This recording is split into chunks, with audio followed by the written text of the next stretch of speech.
Doniyor aka. Ha? Mana to'yimiz o'tganiga ham ancha bo'ldi. Bilasiz, o'qiganman. Juda ham faol talaba bo'lganman, diplomim bor.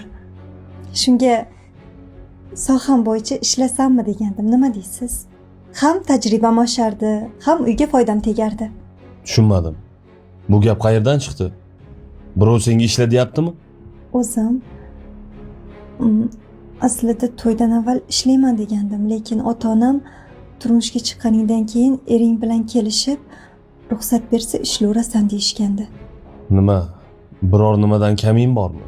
Ishlaging kelib qopti. Yo'q, hech qanaqa kamim yo'q. Unda ko'chada nima bor senga?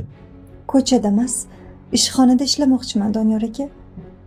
Kuni bo'yi uy ishlaridan bo'shamayapman. Meni ham orzularim boshqacha edi. Men qara, ish-pish degan narsa yo'q, tushundingmi? Uyda jim o'tir. Men pul topib kelyapman. Shuni o'zi yetadi.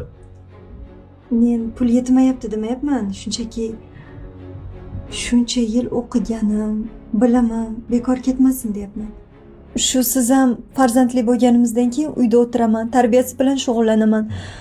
Faqat ungacha ozgina bo'lsa ham ishlay degandim. Men senga o'zbekcha gapiryapman shekilli-a?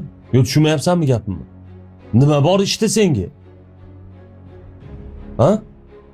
Yo, nima birontasi bormi? Yoki birontasi senga ish va'da qilib qo'ygan joy bormidi? Nimalar deyapsiz, Doniyor aka? Men shunchaki O'chir ovozingni.